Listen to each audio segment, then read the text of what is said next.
চ্যানেলের নাম বাউল গানের জলসা। আমাদের এই মানব জাতির হেদায়েতের জন্য আমার আল্লাহ পাক পাঁচটি স্তম্ভ আমার নবীর উসিলা করে আমাদের জন্য এই দুনিয়ার বুকে পাঠান। সেই পাঁচটা স্তম্ভ কি? নামাজ, রোজা, হজ, যাকাত, কালেমা।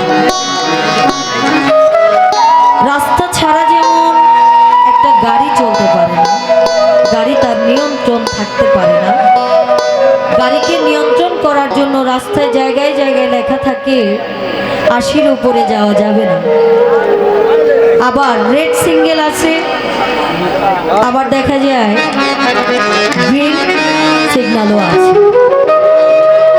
তদ্রূপ এই মানুষকেও একটা নিয়ন্ত্রণের মধ্যে রাখার জন্য আমার আল্লাহ পাক এই স্তম্ভগুলো পাঠিয়েছেন আমার প্রিয় নবীজির মাধ্যমে।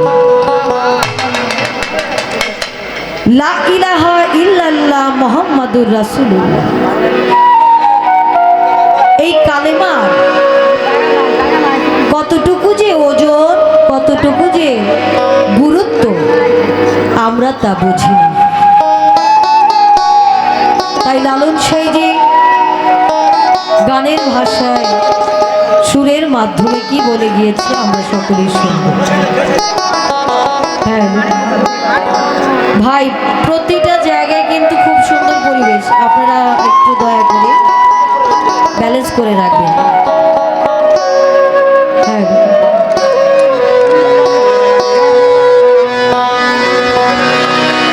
ও আইন ভেজি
এইভাবে যদি আমার নাম হয় তাহলে কি আল্লাহ রাজি খুশি হইবে? হবে না। তাই বলেছে লালন সাইজি, নামেরও সহিত রূপ ধ্যানে রাখিয়া জপ, ওই নাম বেনিশানাই যদি ডাকো, চিনবি কি রূপকে আল্লাহ। তাই আল্লাহকে চিনতে হলে চিনাওয়ালার সঙ্গ করে, যে কিনা পথ চিনে তার সঙ্গটাই তো ধরতে হবে।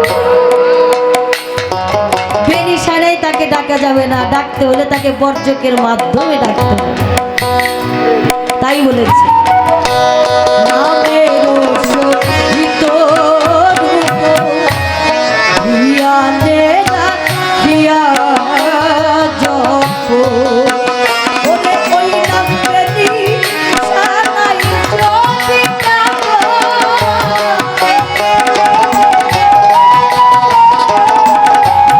বেনিশানাই যদি ডাকো, চিনবি কি রূপকে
বানাইল।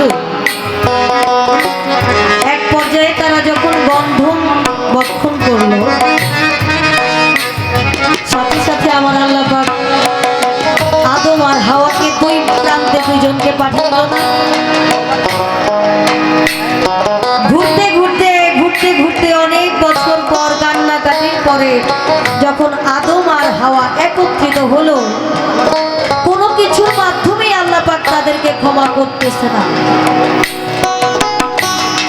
যেই মুহূর্তে নাকি লা ইলাহা ইল্লাল্লাহ মুহাম্মাদুর রাসূলুল্লাহ কালেমা পাঠ করলেন, সাথে সাথে আমার আল্লাহ পাক তাদেরকে তাদের সমস্ত গুনাহ মাফ করে দিলেন, তাদেরকে আবার কবুল করে নিলেন। তাহলে এই জিকিরের দরজাটা যে ভারী, এটা স্বয়ং আল্লাহ পাক নিজেই বলেছেন।